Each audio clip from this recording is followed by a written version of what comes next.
Good afternoon. Good morning, I should say, or no, maybe it is afternoon for you guys in the US. My name's Hannah Rossiter. I work at Kroll, and I'm based in the Paris office, where I had the team looking at compliance and regulatory matters for financial services firms. And I'm joined today by Stephanie. And we're going to have a discussion which is going to last for about 45 minutes, looking at European regulation in a post-Brexit world. Stephanie, would you like to say a couple of words just to introduce yourself? Yeah, thanks, Hannah. Yes, my name's Stephanie Biggs. I'm a partner in the Financial Services and Markets team at Travers Smith in London. We advise a lot of alternative asset managers on UK and EU regulation, and have spent quite a lot of the last year, and indeed before that, advising clients on the impact of Brexit. Great. Thanks, Stephanie.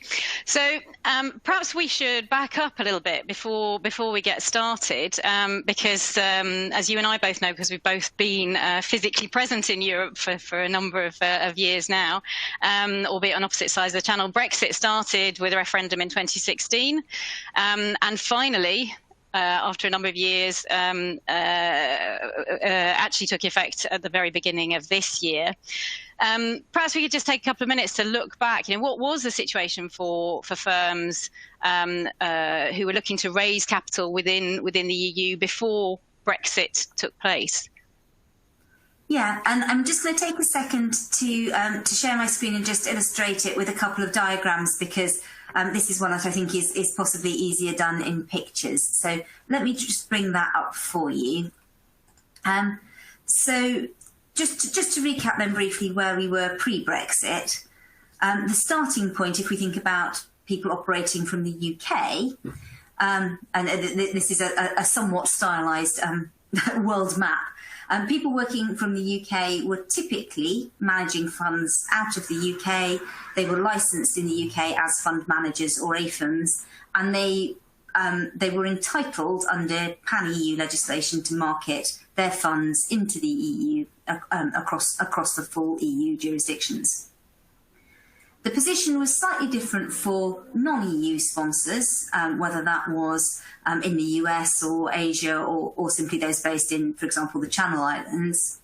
The funds could be marketed into the EU in some but not all jurisdictions under national private placement regimes, so they didn't have the same pan-European marketing rights that the UK and indeed EU managers were entitled to. The other option for EU investors who wanted to access funds that hadn't been actively marketed into the EU was to approach non-EU managers on a reverse solicitation basis at their own initiative. And if the initiative came from the EU investor, then a non-EU manager was entitled to allow them to subscribe, but they couldn't proactively market. So those were the two means by which EU investors were accessing non-EU funds. And that was true for sort of Channel Islands funds in the same way. Yeah, thanks. And so fast forward, I guess, to the very beginning of this year, and that environment has now changed. And I guess the biggest impact has been the loss of those passporting regimes that you were just talking about. Indeed. So if we look at what happened on Brexit, effectively the UK became rest of world from an EU perspective. It exited the EU. And so all of the passports that the UK had previously been entitled to fell away. And what that's done generally in terms of people's structures, the national private placement route for US and Asian managers is there exactly as it was. The reverse solicitation option for EU investors accessing those funds is also there exactly as it was. So if you're a purely US, purely Asian manager, actually Brexit has not had a very immediate impact. If you want to access the UK now, it looks, again, very much as it did. So the UK has maintained an NPPR regime in exactly the same way as it had pre-Brexit, and UK investors are entitled to reverse solicit non-UK funds in the same way as they were previously. Where it has made a much bigger difference is in terms of where people are locating their funds and their investor relations teams. So we are seeing increasingly that some of the very biggest sponsors in particular are putting fund managers now in the EU or using EU fund managers, third-party platforms, and then they are delegating services back, their investment management, portfolio management services back, either back to the UK or back to the US or wherever their core investment team is. And that's for a couple of reasons. We're first of all seeing that there is a demand from EU investors for EU fund vehicles and EU fund offerings, and partly for a desire to get the benefits still of the pan-European marketing passport, because it doesn't include the UK any longer, but it still has significant value for managers trying to access EU investors, including in those jurisdictions that simply don't have NPPR options available. So that's just by way of really a quick headline summary and a bit of a recap of where we've ended up. Thank you. That's very helpful. So interesting, the comment that you made earlier about what's driving some of the interest in establishing a presence within the EU and particularly EU domiciled fund vehicles. Could you tell us a little bit more about what you're seeing in terms of how demand is actually creating that momentum?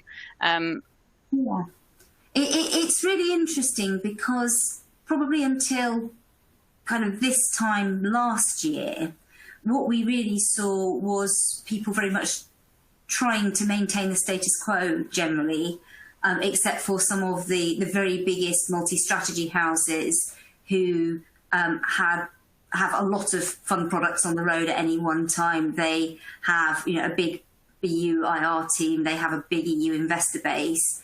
And they felt that they needed to be in Europe to keep that momentum going. And so some of those much bigger houses established their own fund managers, typically in Luxembourg, some in Ireland, and have started to build out reasonably substantial presence in the EU. And the driver for that really was maintaining access to EU investors across the board for those sponsors who felt that they just needed to be everywhere for all types of investors across the piece. But we didn't really see that trickling down to the slightly smaller managers, for example, not particularly to the UK domestic managers or those much more sort of with a UK centre of gravity. What we've seen over the coming months as the end of last year got closer and closer is managers really at varying sizes beginning to feel that they needed an EU presence that they haven't had before. And the demand seems to be very much investor-led, actually, because investors seem to be happy with the investment team sitting wherever they would naturally sit. I think people understand that if you want to do US deals, you need your portfolio team in the US. It doesn't make sense to have it anywhere else. But they've wanted the EU regulatory protections that come with having an EU licensed manager, and also, frankly, they've wanted the tax treatment and a drive towards what's from an EU perspective an onshore jurisdiction for the fund itself. And so we've seen an increasing number of even relatively small or mid-market managers moving to Luxembourg structures, and for those who can't build their own, that they're moving on to host AIFM models, and certainly we're seeing that proliferate. Interesting. I think from speaking from my own experience here in Paris, we've seen sort of waves, I guess, of firms coming to the French regulator with the specific purpose of setting up a regulated entity within the European Union, which of course is one solution of a number of solutions you might want to look at. And I guess those waves started with firms that were engaged in contingency planning in around 2017, and then that planning started to get put into action because, of course, we were still at that stage without any sort of clarity as to what the outcome would be. And that situation continued in sort of fits and starts up until the end of last year. And then quite curiously, even this year, post-Brexit, we've seen a number of firms, I think, having gone through a period of consultation internally and externally, actually deciding that the right choice for them was establishing a presence within the EU.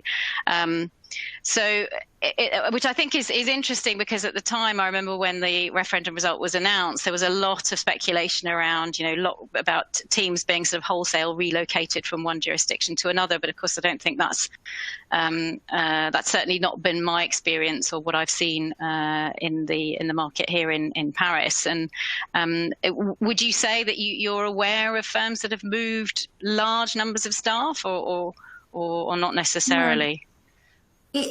It is interesting. I don't think we've seen people moving yet, and I think it is yet because it hasn't fully played out. But we haven't yet seen people moving deal teams in significant numbers into Europe who weren't already there. And of course, lots of the large sponsors had teams on the ground in Europe already, and those that were there have stayed there. But we haven't seen a move of UK investment teams into the EU.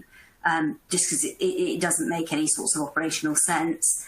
What we have seen is people either building out EU operations who either didn't already have them or only had a very light touch operation, or people sort of making the next new hire into Europe, particularly on the marketing and IR side, when they might not otherwise have done that. And one of the other things that we've seen is actually for those who've looked to set up their own EU presence, the substance requirements have increased on people quite substantially as the process has gone on. So I think if you talked to people a couple of years ago, they'd have been fairly comfortable saying you could set up in, say, Luxembourg, get your own operation there. You might need 3 or 4 people. That would probably do. And as the Brexit deadline got closer and closer, it started to sound more like 8 to 10 people. And there were pressures on hiring, finding people to fill those roles.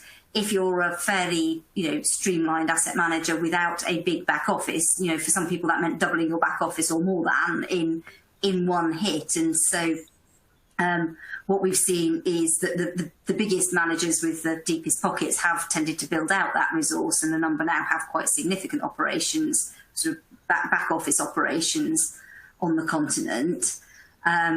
And others have, tried to find different ways through because the scale of the operation needed has been too great. We've seen some who've dipped their toe in and withdrawn as well, just finding that actually the undertaking was bigger than I think they had bargained for. Mm. Yeah, I think it's interesting actually, because we've had a lot of conversations over the last 2 or 3 years with firms who were considering which jurisdiction might be most appropriate for them in terms of establishing a physical regulated entity and a physical presence within the EU.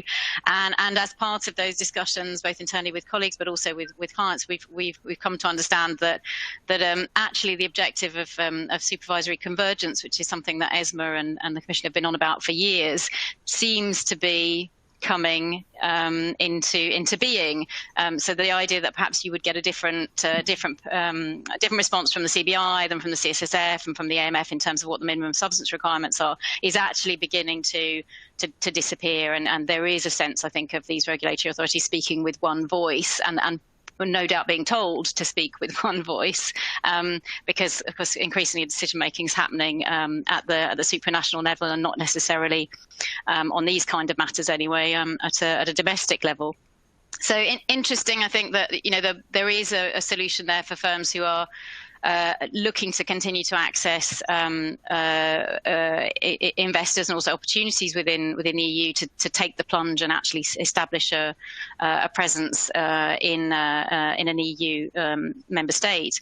But of course, that's not the only way. You were saying earlier that the other route to market, I guess, in a way, is also to look to see what solutions might be available or platforms are available where you can avail yourself of an existing license. And these are solutions that we refer to as third-party management companies.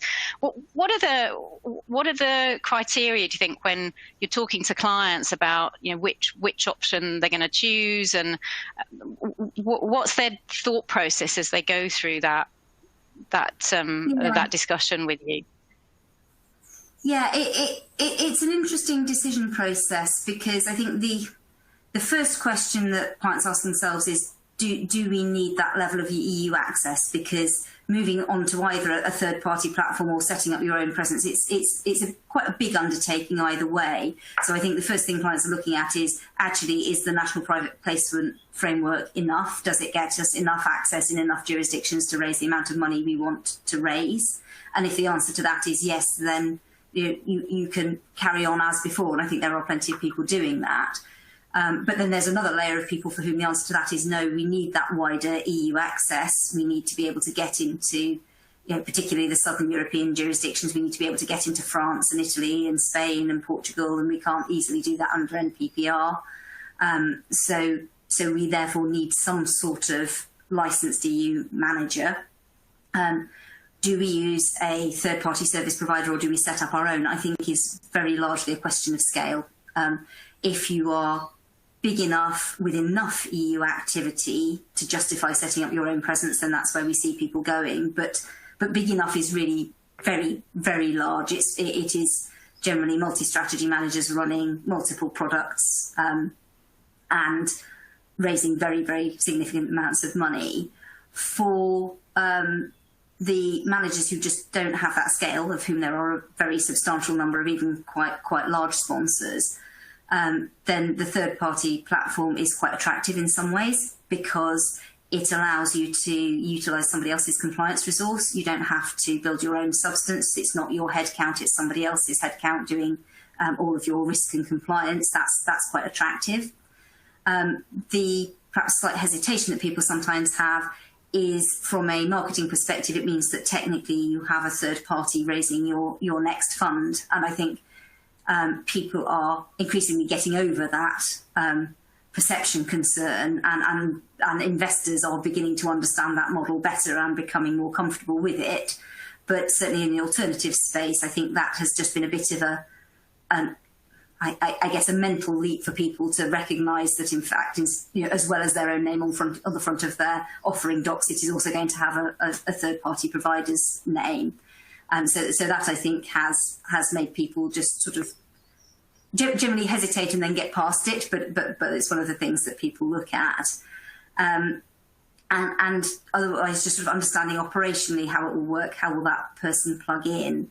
But I think it's important to recognise that actually the investment side of the process is relatively unaffected by using that kind of platform model, because typically, whether you build your own EU presence or whether you use a service provider, you will then delegate all of the portfolio side of the operation back to wherever your investment team is and always has been.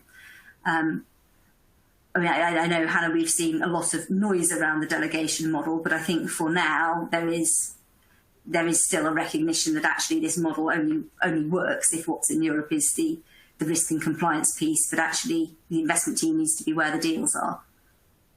Yeah, no, absolutely. And I think what's interesting in the sort of thought process and the discussions that we've had, because within Kroll we actually have two different third-party management company solutions, one in Dublin and the other in Luxembourg, and talking to my colleagues there, a big part of the sort of due diligence process that clients go through as they're looking at potential solutions is to see, how robust the risk management framework is going to be, what the compliance framework looks like, because as you said a couple of minutes ago, these are service providers that you're really bringing into your environment, and then the due diligence process that your own investors are going to go through is going to involve some sort of comfort that they're going to want to have about what you've done to ensure that you're getting the right level of service from the firm that you've selected. And I know that there are a number of offerings out there, and some are probably better tailored to liquid strategies, other probably better tailored to illiquid strategies, because of course the way that you're going to structure the risk and compliance monitoring activities will be different in each of those cases. But I think that's one aspect that that comes back again and again in conversations with colleagues is how rigorous that selection process is becoming, because I think driven obviously by end investors, but also by the firms themselves, who are conscious that, if they're going to continue raising capital, they're going to have to get this, get to the right level of comfort as to the quality of the service provider that they're using. So interesting. So we talked about, I guess, solutions in terms of actually establishing physical presence within the EU. We've talked about the ability to leverage off an existing licensed entity and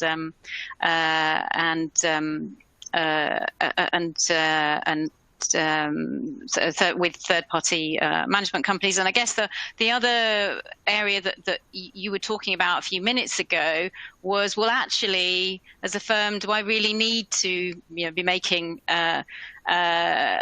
all these efforts to access capital within the EU, or in fact, are there other ways that I can continue to do to some extent what I've always been doing? And I think the primary sort of route that firms have been using for a long while is reverse solicitation, and the idea that actually there's no marketing going on. I'm having spontaneous inquiries from interested parties, or I'm going to be receiving spontaneous inquiries from interested parties. What's your sense about general perception around levels of risk around reverse solicitation? Because as we both know, it's something that regulatory authorities are very attuned to and not necessarily particularly look at particularly favourably. How do you advise in these kind of situations where perhaps you've got a client who comes to you and says, I just don't think we've got the scale or resources to make that investment, so how am I going to navigate on the basis of reverse solicitation? Yeah, it's something that has sort of shifted over time in terms of risk profile. I think that the one thing that always makes me more uncomfortable than anything is when a client comes and says, yes, we're going to market using reverse solicitation, which is always one of those sort of disconnects where no, we're not marketing.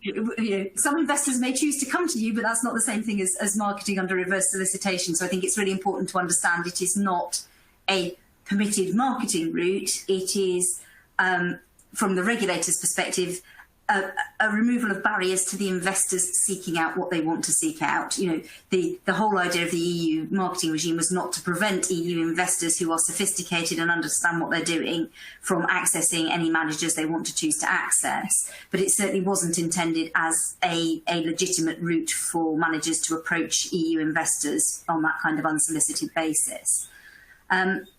People do often say, well, is it policed? Is it enforced? How high is the practical risk? And so far, actually, despite sort of some tub thumping from regulators, we haven't seen swathes of enforcement actions against managers using reverse solicitation, in part because I think it's very difficult for the authorities to know, in fact, where that has been happening, because there's no paper trail, there's no way in which you put yourself onto a regulator's radar.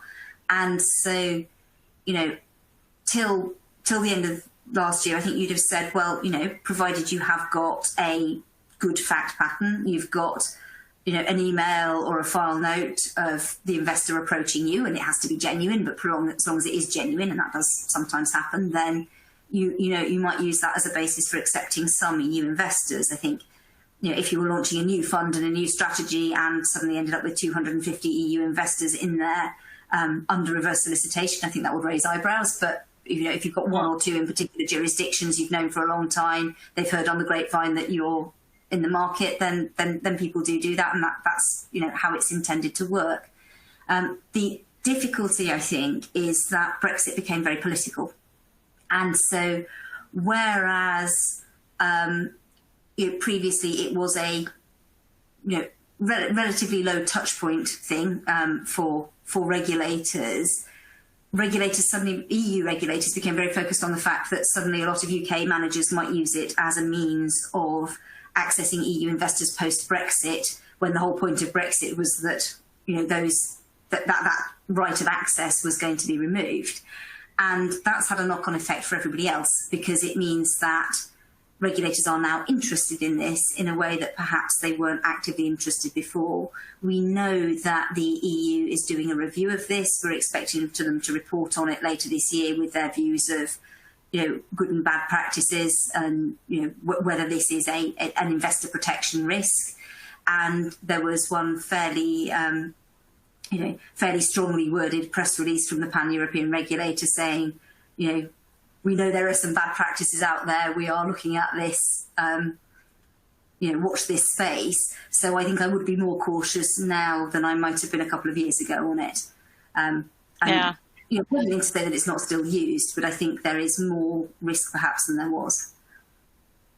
I think you're absolutely right. I think looking back to perhaps the approach that I've seen the French regulator take over the last sort of 10 years, I would say, that there's often been a lot of apprehension from clients coming from APAC or from the US, looking into France as a market around potentially being caught under marketing rules or being hauled up for relying on reverse solicitation, which wasn't then an appropriate defence, I guess. And in fact, if you look at I'm not aware of any enforcement action that's ever been taken by the French regulator with regard to reverse solicitation. And in fact, the mandate of the regulatory authority here is to protect the retail investor. So it's hard to see what resources they'd be able to draw on and how they'd be able to argue internally for a sort of a crusade against professional investors coming from outside the European Union, looking to have conversations with other professional investors within the European Union. It doesn't seem to make a lot of sense from a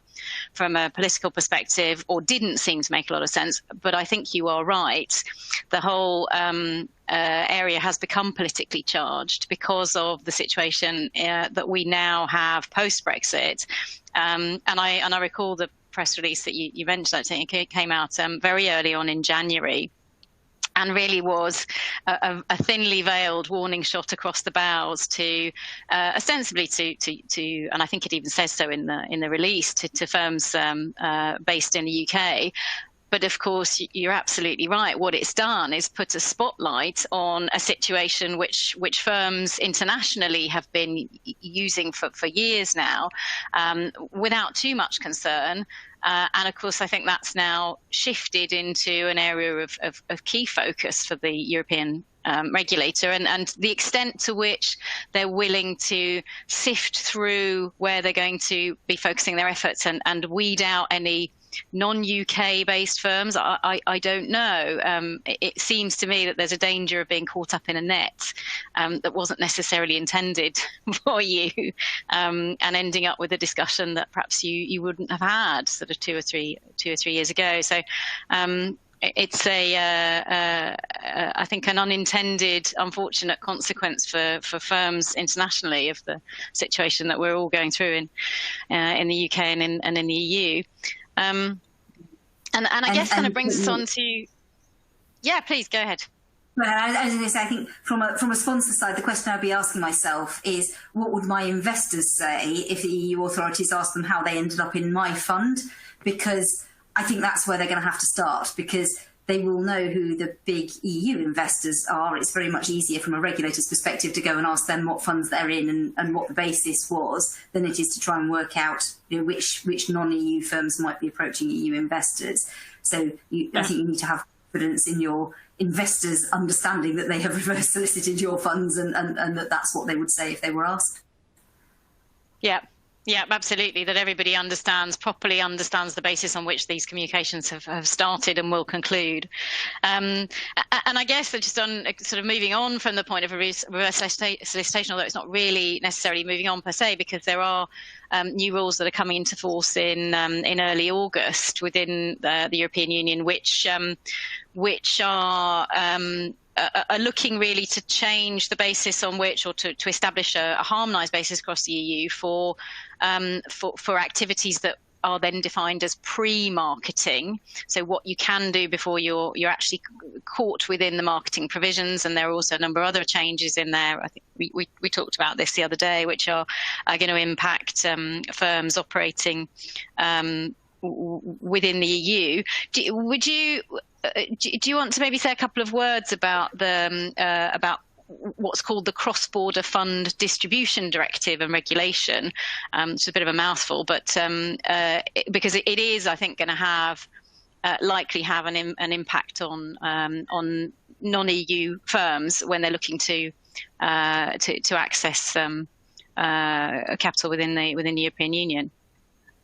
Yeah, and so until August, the current position, which isn't really affected by Brexit, is that the EU fund marketing laws are engaged when you have something that somebody can actually buy, when you have got pretty much final form offer documents, pretty much final form constitutional documents, and somebody can actually sign up.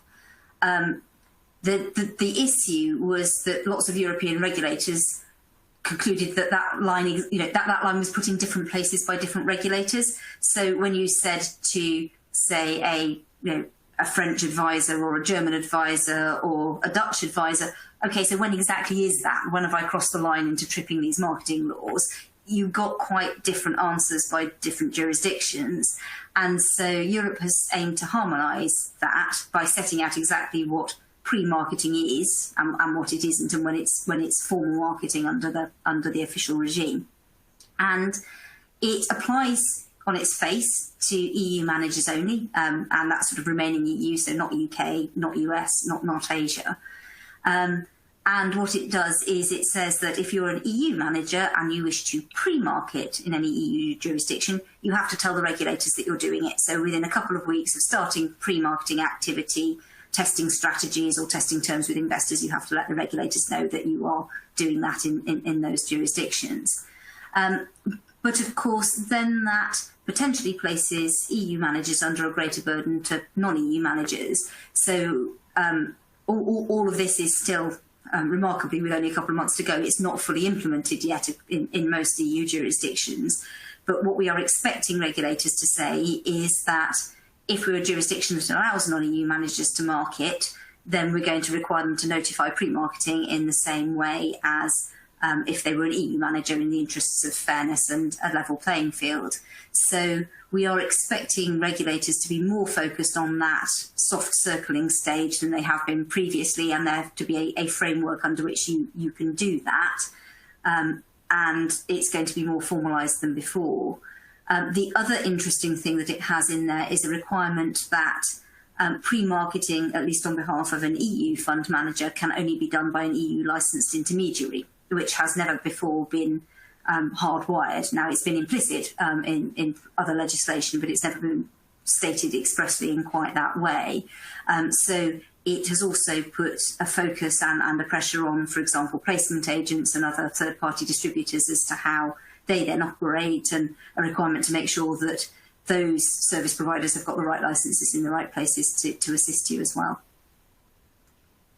Right, yeah, and that's going to be quite a big change for some firms who perhaps previously have relied on sort of loose arrangements with individuals that might have had a great address book, but didn't necessarily have a status that was fully recognised as being regulated and operating within the EU. There's going to be, I think, quite a bit of scrambling, people trying to establish what their status is and perhaps get themselves authorised, even if it's just locally as an investment advisor, to just appear on the radar somewhere within the European Union. So change there again, I guess, for firms even for looking in from outside of the EU. Originally, legislation that was, as you said, intended for the financial services sector within the European Union, but of course is going to have is likely to be applied by local regulators to extend to non-EU firms when they're looking in. I'm conscious of time. We've got another, I think, 10 minutes or so before the end of the session, and for the moment there don't appear to be any questions. So if you do have any questions you'd like to ask, please feel free to do so. But maybe we can move on and try and sort of get our crystal ball out and dust it off and see if we think we can make any predictions about the future relationship between the United Kingdom and the European Union. It certainly doesn't seem to me, looking in from outside and having been in France for sort of over 20 years now, as though there's much political will currently. Certainly the messages coming out of the Commission are not particularly positive to a thawing of the relationship between the EU and the UK. So we did see a cooperation agreement signed in March, but was there anything in there that could give us a glimmer of hope that perhaps the situation might start to improve? Yeah, I think it's unlikely to make a material difference. I think it's quite important to understand what a cooperation agreement is and what it really does, because there was quite a lot of sort of media noise about it. But really what that is an agreement between the UK and the EU regulators that they will share information, that they'll cooperate, that they will talk to each other. And that gives a degree of comfort that firms in those respective jurisdictions can use certain regimes. Like, for example, the use of the NPPR regime is only permitted to firms coming from jurisdictions that have a regulatory cooperation agreement with the EU. That's the baseline measure for being able to access that. But of course, I mean, the EU has had those, for example, those sorts of cooperation agreements with the US regulators for many years, and regulators in many other jurisdictions around the world. So that really is a very just baseline standard for interregulator dialogue. What it isn't, and what there doesn't, as far as I can tell, seem to be any sign of, is what's called an equivalence determination, where the EU would say to the UK and vice versa, look, your regime is more or less the same as ours, so you can access our markets and we can access yours freely. I don't see currently any sign of that happening. And my suspicion now is that actually, even if mutual access rights are agreed, the time frame for that is such that, frankly, the industry will have worked around it by then, because people need to raise funds today, tomorrow, next month, and they will have built a structure that facilitates that. And so if we do eventually get equivalence by the time we get there, certainly it will be helpful to a number of people in a number of situations, but life may possibly have moved on. The other interesting question related to that is, well, actually, will the regimes stay the same? Because the starting point was, well, actually, everything will be the same on both sides of the channel. Why are we worried? But actually, we're already beginning to see signs of divergence. And in fact, the first example was the fact that the UK is not implementing this pre-marketing regime at all. They've just said, actually, we don't need that, we're not going to do it. And so we are already beginning to see legal and regulatory divergence in small ways, and probably over time increasingly larger ways, that possibly makes equivalence more unlikely. Yes, no, I mean, I think there were statements that just when that cooperation agreement was signed, made by the Financial Services Commissioner, which gave a clear sense that there was no rush whatsoever on the EU side to start sort of restoring market access rights, where there had been an active decision by the UK government to withdraw from the European Union. So I would tend to agree. And one of the things that we're seeing actually in discussions with the regulators here locally in France is, as we're going through licensing applications for, and I mentioned earlier that there are a number of firms who have made a decision to establish a presence in France over the last 6 months or so. As we're talking to the regulator now about what the substance requirements are, there's a big focus on ensuring that that there are individuals on the ground within the European Union, so located in an EU member state, not in the UK, who have experience with EU financial services rules, specifically FMD, and when in some cases we point to individuals who have had long and illustrious careers in the UK market as being individuals that would have that skill set, it is pointed out to us in no uncertain terms that those individuals now need to be located within the EU so that they can continue to have and develop their EU regulatory experience, which I think is a very sort of pointed way of saying, there is now a divergence, and you need to decide if you're going to create a presence here and staff it and resource it adequately. That is our ask, that you put somebody in who knows the rules and will continue to monitor the rules as they exist within the EU. So I guess that's our sort of sense of where things might be going. But what about for the UK then, Stephanie? And what do you think the future holds for the UK post Brexit, and particularly for the asset management sector? Yeah, well, I mean, I guess I will have a biased perspective on that, but I think it will continue to be a strong funds jurisdiction, a strong asset management jurisdiction. There is a big UK institutional investor base that people will still want to access.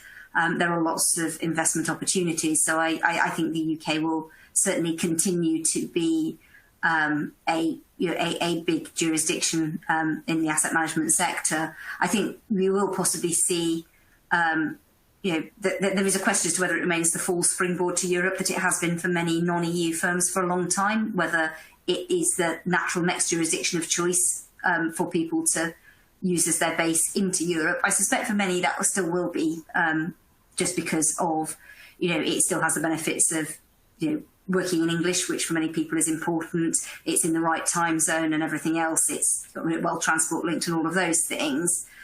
So I think the UK will absolutely still be there, but we will, I think, see a beefing up on the EU side of substance and staffing. The other thing I thought we should perhaps just chat about a little bit before we close is, what does this mean from an investor perspective? If you're, say, a US investor or an Asian investor thinking, well, what does all this mean for me? I think the short answer is possibly not very much at all, because it's something that has created quite a lot of noise, but actually, you certainly can still access EU funds, you can certainly still access UK funds, and as at today, the level of regulatory protection you'll get by coming into any of those funds is very much the same as it always has been. The UK is no longer part of the European regime, but it has adopted all of the EU rules as they stood at the end of last year. So notwithstanding some of the sort of froth in the media, it hasn't been Singapore on Thames and is unlikely to be Singapore on Thames anytime soon, because actually the industry generally wants to retain close alignment with the EU. It thinks EU investors will expect the same standards, and that means that the investors from everywhere else can also expect that same level of regulatory protections that they will get, would have got previously. So from an investor perspective, I think it's very much life as usual. Brilliant. Listen, we are 2 minutes from the end of our allotted time, and I'm not sure that we have any questions, which can only mean that we've been extremely thorough. We have a single question. But we must have been extremely thorough, because quite honestly, for there to just be one question, we've dealt with everything that anybody would have wanted to hear about. So the question that we have is there a higher financial crime risk in a post-Brexit world in either Europe or the UK due to pressure to find alternative markets more quickly? And what methods can you use to mitigate such risk? I'm quite happy to dive into this one, Stephanie. I'll give you a minute to perhaps give it some thought. I'll take it, and you can probably find a better answer than mine. I'm not sure that Brexit is per se a big trigger for an increase in, or represents a trigger that's going to increase financial crime risk either within the UK or in Europe. Largely because of the point that Stephanie mentioned earlier, which is that the United Kingdom has in fact enacted and adopted all the European legislation that it was subject to up to the point of leaving the European Union, and that includes all of the AML directives, and I believe, and I'm no expert in UK financial crime rules, but I do believe that there are moves afoot to continue in that direction. So I'm not sure I would say I could point to Brexit as being something that's going to present an increased risk. I think if you want to look at factors that did present or have presented an increased risk, the situation that we've been living in over the last 12 months has no doubt facilitated individuals looking to profit from the home working arrangements and lockdown, and an increase in financial crime and fraud and other and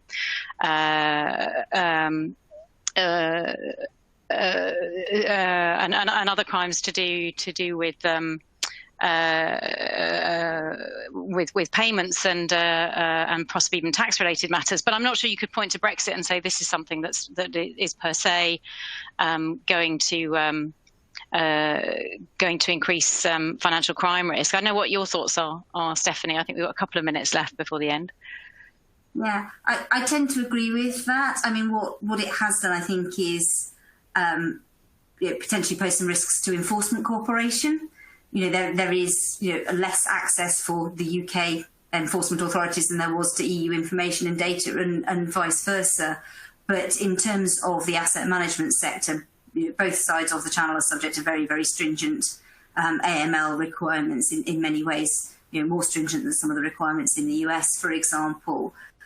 So I don't see it having made a material difference from that perspective. And certainly if you talk to anybody who's tried to open a bank account in either the UK or any of the EU jurisdictions recently, they will tell you that it's something of a mission. So I don't think there has been any reduction in standards. Thank you. Thanks very much, Stephanie. I'm going to just check. I'm not sure that we even have time actually to answer any more questions because our allotted slot is now over.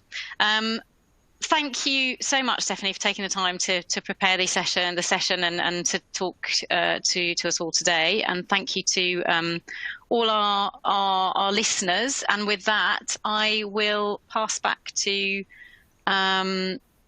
the other Hannah, who I'm going to ask if she could perhaps close the session for us.